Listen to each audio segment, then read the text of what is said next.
Welcome to the Intimate Feminine, opening channels to deeper intimacy in love, sex, and relationships. Allow yourself to exhale and sink in as everything inside you becomes beautifully and sensually unfurled. Hi, it's Jacqueline. Trust. Essential to relationship of any kind. When an affair enters the mix, it's easy to imagine a broken trust in response. But what does it truly mean to trust? Long before we can freely, fully trust and share our heart with another, an intimate relationship with and trust of self must be known, held, revered. Coming into our time with Coach Mel Buffington, neither George nor I possess the deep trust of self. These are pieces of our story as we connected with who we are, how we love, and all we desire to create together in this new unfolding of our love and marriage. You're probably the most important person through this whole transition process as far as what I go back to and what I feel assisted me in transitioning and really seeing what was important for myself. Wow. And I want to thank you for that. It has continued to ground in my system every time there is something new that comes up. And I go back to a number of things that you and I discussed, mantras that I have created through our conversations that take me back to a very important focus of myself and what I want. And so I want to thank you for that. You were instrumental. Wow.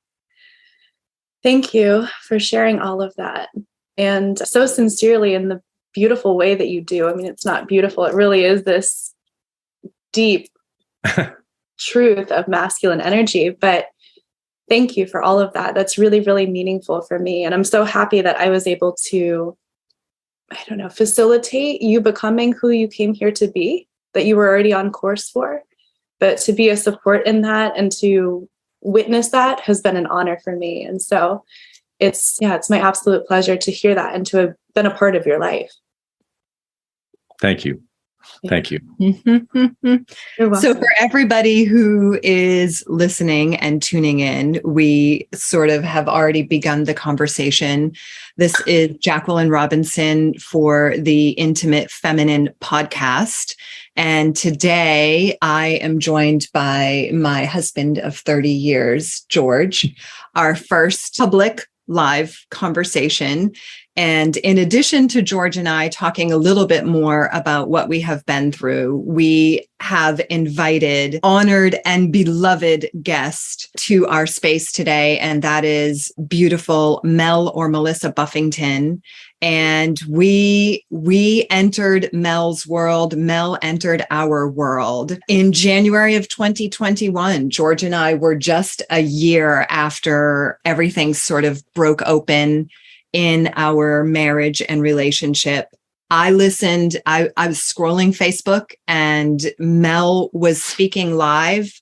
I remember it distinctly. I was sitting in my bed. George was out. We were on the tail end of a very wobbly place in our sort of newly developing way of being in relationship. And really, we were still in the aftermath of the destruction or the eruption. And I listened to Mel on Facebook Live, had no idea who you were, Mel. I had never really seen your name. I don't even know how we came to be friends or connected on Facebook, but I'm scrolling and you are talking, saying, and if you're somebody who has worked with mentors and you've sought to develop your business, your creativity, your artistry, and it's just not working and it feels like that wasn't worth it or it didn't happen, I want to talk to you. I understand what's happening. There's something more here. All of these mentors you've worked with, all of this work you've done wants to culminate. And that, like, I remember sitting there listening to you. You began speaking that. And the other very potent piece was you talked about what you call future forging. And I don't remember you saying those words on that video, but I know now what it means. And it sparked something in me that I hadn't touched for a couple of years. This being who, like, I feel emotional now, and I was weeping watching you, somebody who understood what I knew was possible and had visioned and knew to be true. And in some ways was hovering on the edge of and waiting for the partnership that would blow it open. Enter Mel Buffington. So Mel, welcome. It's our first time. It's been probably a year since we all sat in space together. You and George and I, we spent 6 months. I would love you, as you bring your energy in here with us, to talk about you, who you are, what you do, and then we'll drop more into how you and George and I really began to create and clear and lay a foundation for a year later, the miraculous partnership and love and intimacy and creation and legacy that we are now. So welcome, Mel. Yeah. Wow. What a beautiful introduction. You two blow me away every time I speak to you. And I mean that in the most sincere way. You know, George, with your vulnerable but direct sharing and reflecting back to me with gratitude, and Jacqueline, your introduction and your still felt sense of that moment that we, I believe, on a soul level, were meant to come together. It was absolutely gorgeous. And I remember receiving your message, and I felt a spark as well. You know, I didn't know you, and I don't know what I say in live as I go on and I speak, right? But I felt you, and I felt something there. It was just, oh my goodness, quite a journey from that point. And I can't believe that it's been a year. It's like, how many lifetimes have unfolded for each of us within that span of a year? Yes, true. Unbelievable. But so to introduce myself for those who are listening, I am Melissa, or Mel Buffington. Either one is fine. At this point, I call myself a soul embodiment mentor. And that's a term that I came up with a few years ago, but I really feel does capture the essence of what I do. You know, we're in this human experience here to not just live this human experience, which, yes, absolutely is central, but to embody our divinity and to pull that soul level essence and energy through which we have a direct relationship with God or source down into ourselves, down into our being.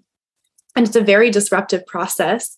You know, you two had already been on that journey, certainly yourselves. And then we encountered, and typically I'm a major catalyst and kind of choice point for people to split off into, you know, either the same timeline they're on, or a devolving kind of timeline and spiral down, or to really accelerate in this new trajectory to what you called future forging, which is what I call this, you know. And in the New Age, they might call it 5D living. In Christianity, they may call it, you know, New Jerusalem, or the heaven on earth experience, or the rapture.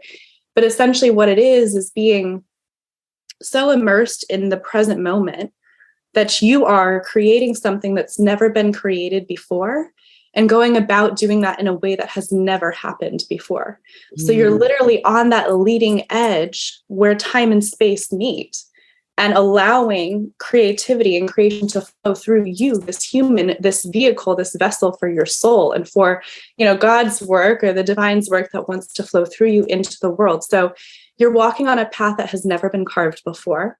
It is not work for the faint of heart. And it truly is the version of leadership that I believe is called for on this planet, because I think every single one of us ultimately is destined to be, or is meant to be, or invited to be a future forge. So anyway, I'm a soul embodiment mentor, and I work with tomorrow's leaders to help them connect and together rise and recreate all the paradigms and systems for life on earth to align with the frequencies of love and above.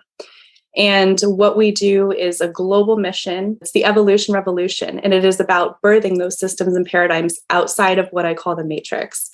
And there are many, many layers to that, but it's beautiful work. I work deeply from the inside out, from the soul and the self into the marriage, into the family. And that is really that foundation from which only when that is purified and aligned and solidified and all those soul contracts have really locked in and people are being who they were meant to be, then comes the outpouring of the business and the mission and the impact and the legacy for the broader world.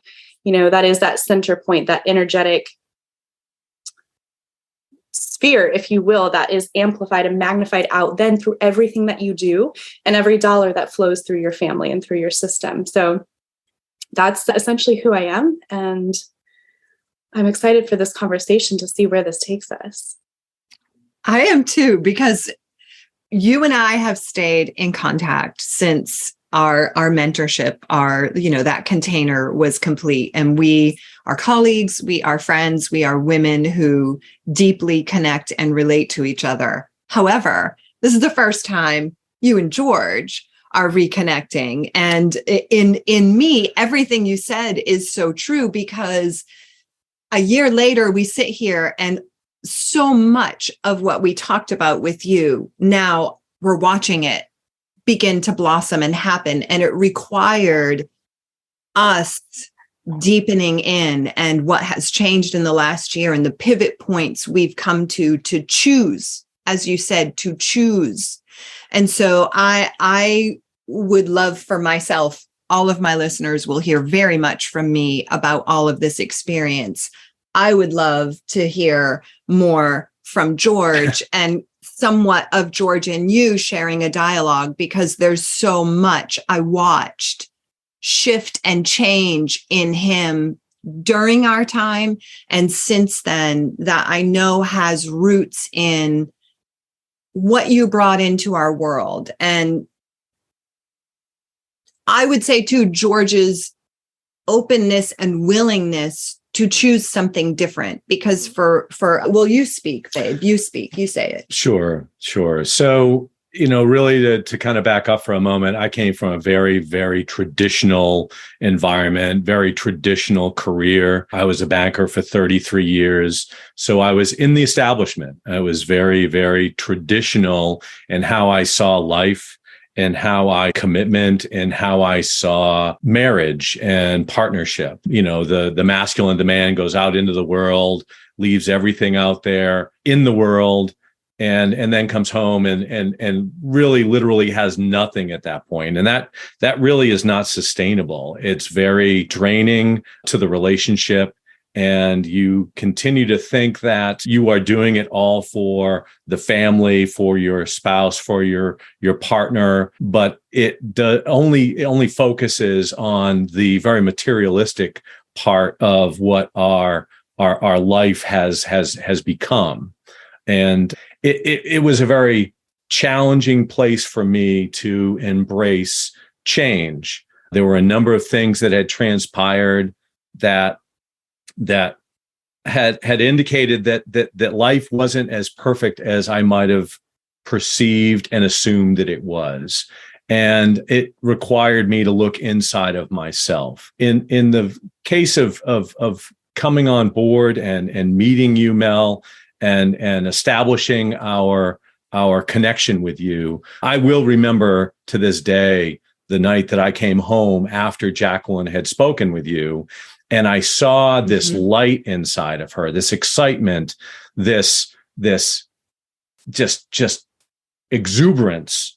And I knew that it was something special at that point. I had never been in that type of environment before with you, but I also saw what it meant to Jacqueline as far as that connection. So it allowed me to open up to receive what was new in our relationship, in our partnership with you, in our relationship together, all of those kind of things.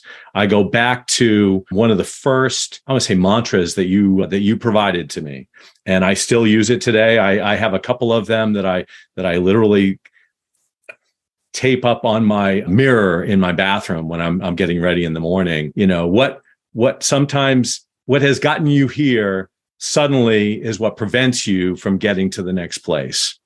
And I think that is a very important point to see that, okay, you've got to make some paramount changes to how you look at yourself and how you look at what you want, your legacy. I know we talked extensively about legacy, you and I. What you really want inside of yourself. Get quiet and really receive that. And you really very much focused me on those things. Yeah. George, it's amazing as I tune back into when you and I first connected. I know it was challenging for you to make many choices and changes that you did. And you did them every single time with the utmost precision and courage and thoroughness of really scavenging within yourself and coming to what was true and right for you. And to remember that our work started with you leaving a career you had been in for 33 years. That was really central to your identity as a man, as a businessman, as a father, as a husband. Oh my word. You walked away from that. And it took a few conversations, but the power that really opened up, the container that we worked together in, was indescribable.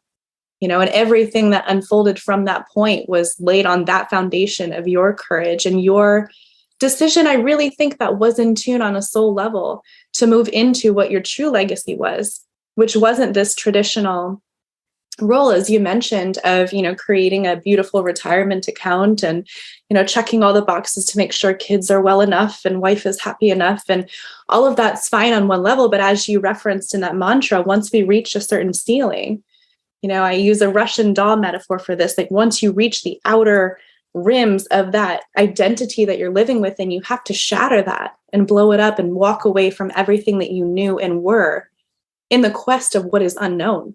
And that is absolutely what you did and what I was able to witness and help turn you back inwards throughout. Truly incredible, all that you did in that time period. And I think it's just such a beautiful thing that you're sharing this story as well. And we spoke about this deeply. This is a big part of your legacy, is paving that path for men, right? Like if you walked this traditional path for this many years and you were still able and willing to gamble it all, for the sake of your soul and for the love of your life and your family and your mission here on this planet, what other man can't be inspired and encouraged and held in the knowing that that too is possible for them?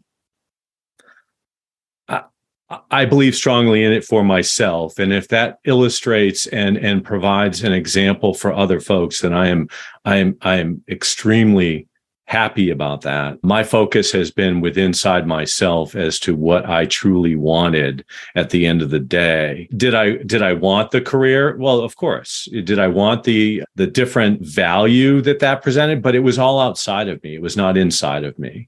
And truly looking at it inside of yourself really helps you have that strength to make those changes that are necessary for yourself to embody your own growth and embody your own happiness. Yeah. And that's really the kind of leadership that I believe is called for right now. That is what future forging is. You're not even necessarily doing all that you're doing for the sake of, let me put on a show and let me make sure I'm making an impact and changing the world and creating a legacy.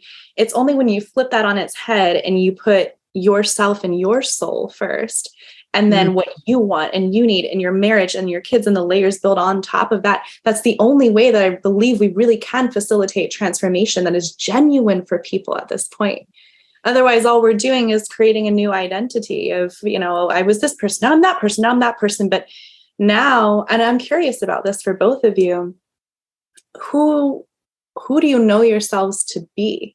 If you were to identify yourself or label yourself or describe in the way that you think about yourself, like, what do you reference or how do you experience that process of, your identity now on the other side of a massive shift? Sorry to put you on the spot with a huge question, but that just came through.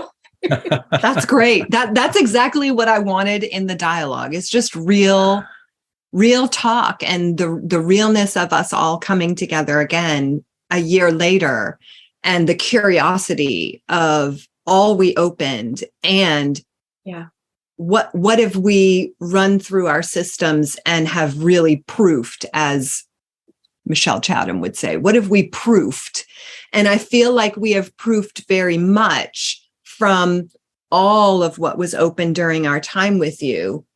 And before I get to answering your question, one thing in what you and George were speaking about, which I understand now, as you talked about your career and the value and that you open to something different, what I believe is true as well is we came to a point where our relationship wanted to evolve.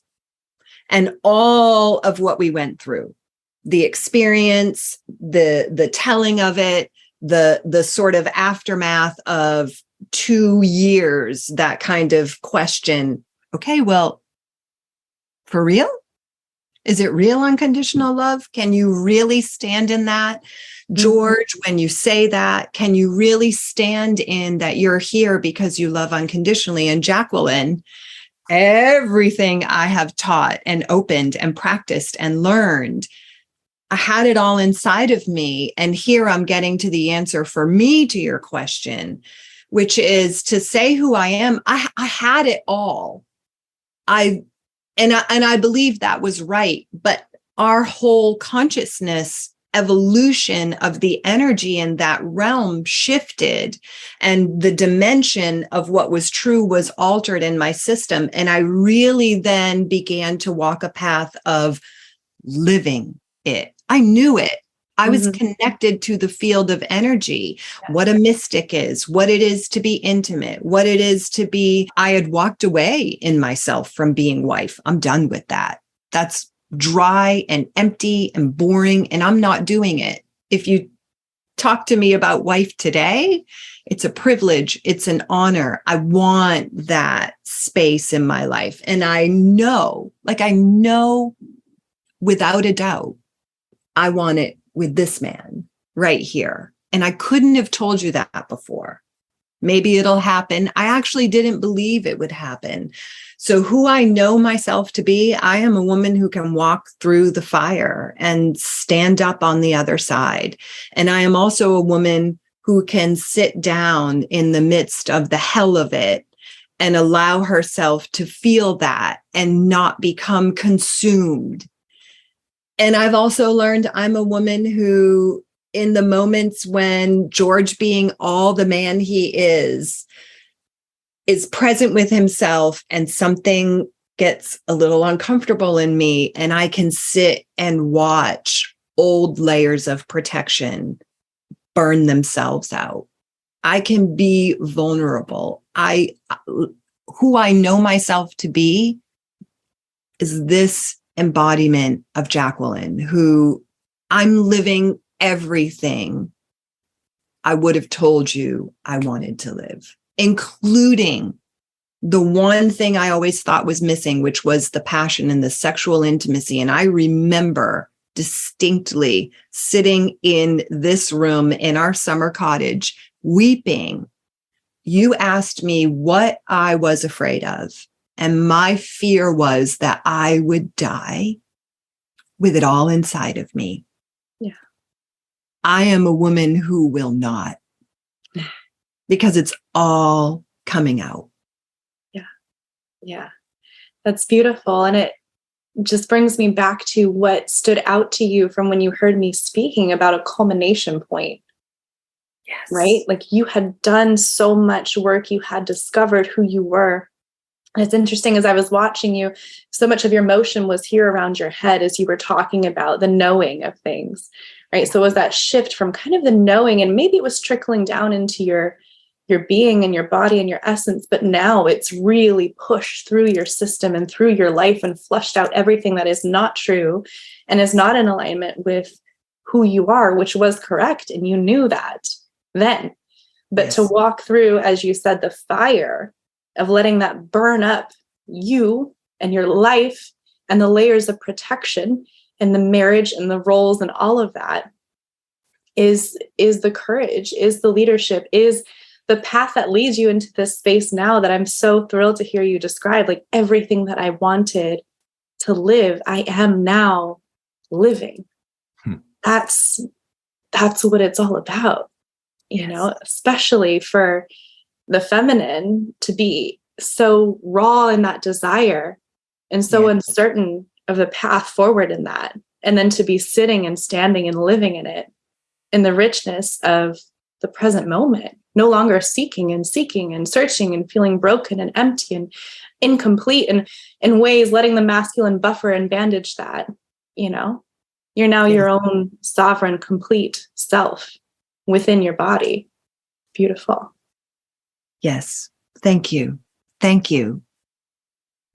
And I learned during my time with you to trust myself again for everything I had been through, not only in the experience of the community or another man, but even previous mentors.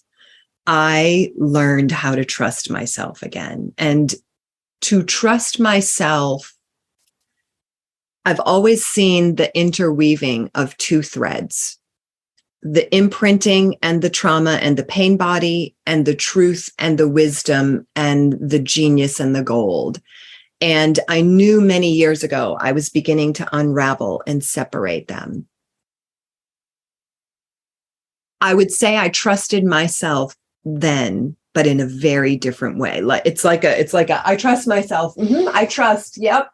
And now it's eyes wide open, fully looking at him. And in a moment, even when something might be uncomfortable, being able to go, okay, I got to say it for both of us, and allowing that space to be, because we know we're bonded. We know we're in this. We know it's happening and we're creating it. So that self-trust for me was probably my biggest embodiment, because if I don't trust me, I'm never going to trust him.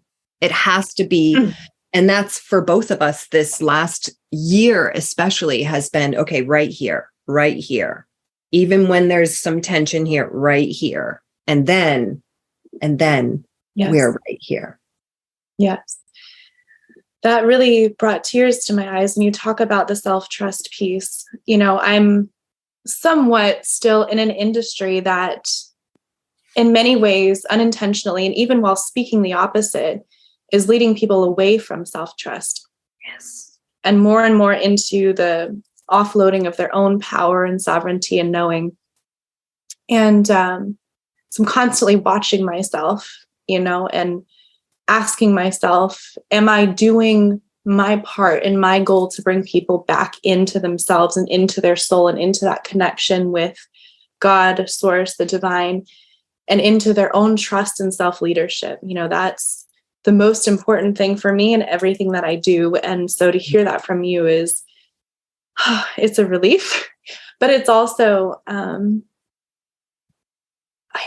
don't know the words for it. It moves me so deeply, you know, for someone like you and George and so many people who have spent so much time doing the hard work, whether it's the hard work of being a mother and being a wife and just managing life, or being a father and a provider and managing all that is, or the hard work of uncovering your trauma and beginning to look at things in your life and realize it's not what you thought, and to go through all of that hard work, and then to be able to facilitate people pulling it through to the other side, through that culmination point where they start to understand the wealth of the soul and the richness of life as it was meant to be, and the way that all of this gets to be experienced and truly effortlessly flow through you. Not that there's not things that you still do, but it's effortless because you've dropped into this flow of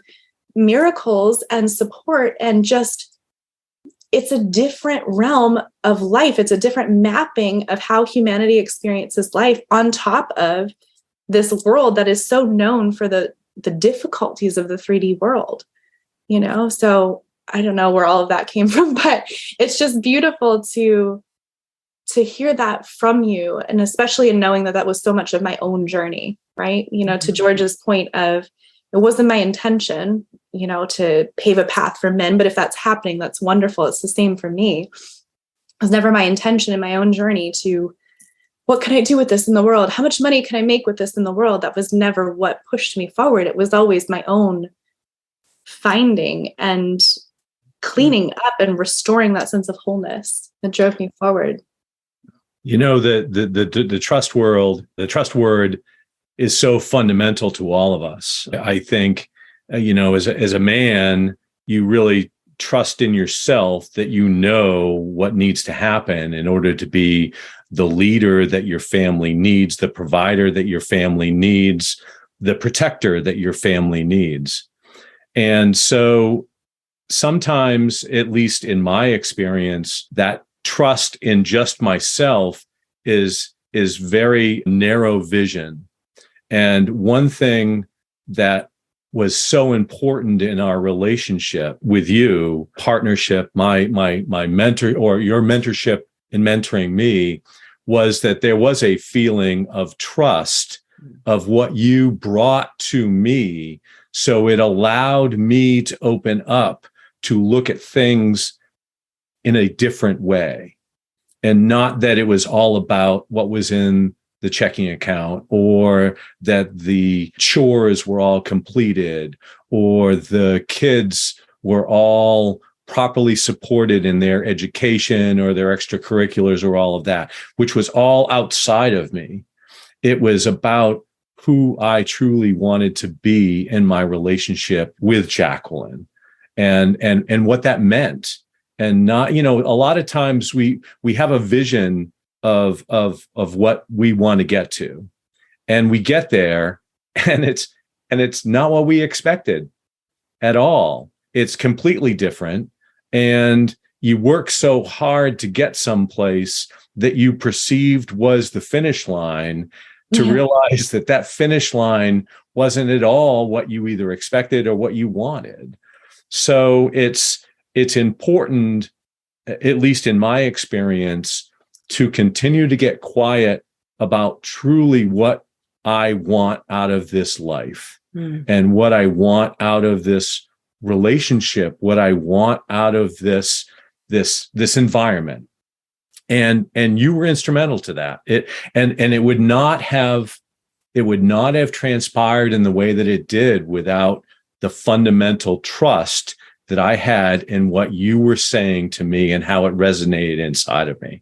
So we talk about trust inside of ourselves, but also, as far as a mentor is concerned, there's a needed trust to be able to receive what you are presenting and providing to me. And that was absolute. That was absolute. I never questioned that ever. I listened to our recordings afterward to allow it to resonate inside of me. It changed my life. It changed my life in a way that, we talk about who we are, or who we perceive ourselves to be. I perceive myself now to be a person of depth, a person of strength, a person of real substance, and not just the esoteric, oh, well, you're the vice president of this, or you're the volunteer over here. All of these things are outside of you. And those are all fantastic to be part of your community and support your community. But ultimately, you're inside of yourself and what you truly are and what you truly want to be. And when you let that resonate, that's where the confidence and the strength come from to continue to be the leader that you want to be. Without being depleted, as you said earlier. Absolutely. Absolutely.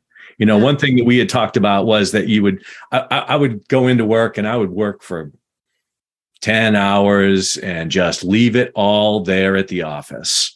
And I would come home and I'd be completely drained, and I had absolutely nothing left. And that wasn't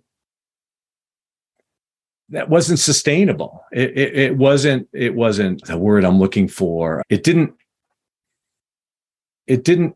get me where I wanted to be, because the job, the career was what I was using to say this is what I wanted. But yet when I got home, I had nothing left to be able to enjoy the fruits of all that labor and hard work that I had actually done outside. And so there's a real balance to that, to not be so consumed, and an awareness that sometimes when you're in the middle of it, it's like, all right, you're just drudging through it. You're putting your blinders on, you're getting over the finish line, but you don't realize what you've sacrificed in order to do that. Yeah. To your point about trust and trust in a mentor and the trust in our relationship, it's so interesting to me. Something about this conversation feels so surreal to me, to be sitting here as how old am I? I'm 32 years old. I'm a 32-year-old woman. I just became a mother. In many ways, I know nothing about so much of life.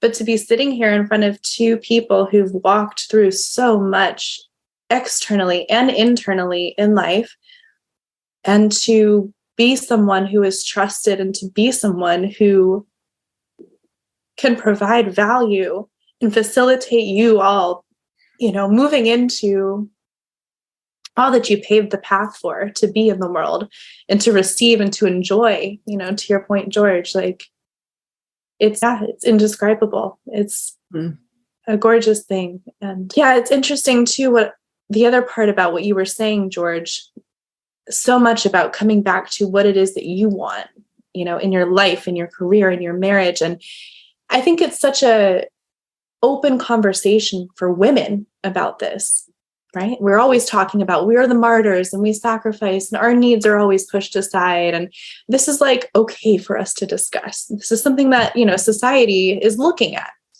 But when it comes to men, you all have the same experience. We do. But in a different way. You've also cast aside all the things that you want and all the things that are true to you and all the things, maybe not all the things, but in many ways, the things that are fulfilling to you in pursuit of this job that you've been told that is yours, this role that you are expected to fulfill within the matrix. And so what do we have? We have women and men walking around playing parts that they don't even fucking want. They didn't sign up for this. Like, they were just handed this pamphlet, maybe in preschool, I don't know.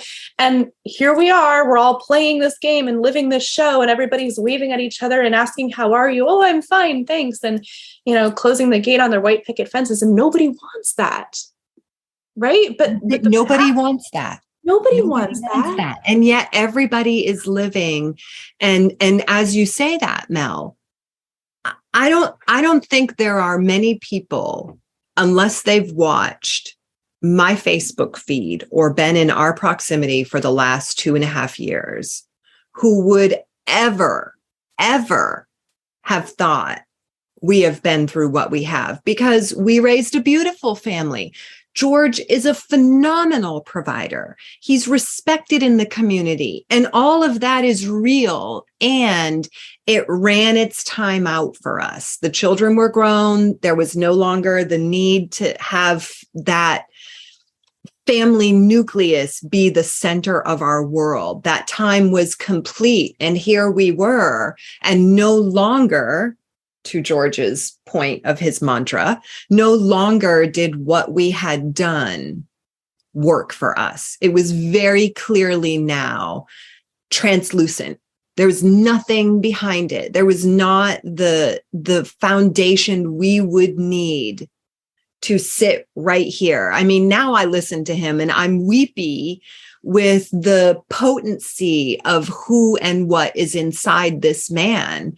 And I said to him a year ago, I think it was probably after we were complete with you, I said, there's a whole part of you I don't even know. I don't even know you. And I don't know. I think there's still truth to that. And I love that I'm still knowing more of him. Yes. But that's the thing. We can't just live empty. We don't want that. We want to deepen in and have the conversations. And even if it's not talking, we want the connection. We want to feel alive and create. That was one of my biggest things. Babe, I want to create. And 2019, fall of 2019, I remember saying that, and George saying, I'm all done with that. I've done that. I don't want to build anything. I've been building. I'm tired. Yeah. I'm tired. There's and that was exhaustion. absolute truth in him. Yeah. We can't sustain that. We have to drop in. I do want to pause. We're going to have another conversation. I know where I want to go. I want to start talking about what you call future forging and sort of break it down, because that was a big part of us coming into your world and you into ours. It also has been fundamental in us getting to where we are now and what I see as sort of the grid of what we are creating. And all of that vision and dialogue really came alive during our time with you. So we're just going to take a pause, and we're going to do that. Thank you for sharing this time today. You can find and follow us on all major podcast platforms. We invite you to like, share, and be in touch. Find out more about Jacqueline and her work at JacquelineLRobinson.com. This is The Intimate Feminine, opening channels to deeper intimacy in sex, relationship, and love. This show is produced by Arlia Hoffman.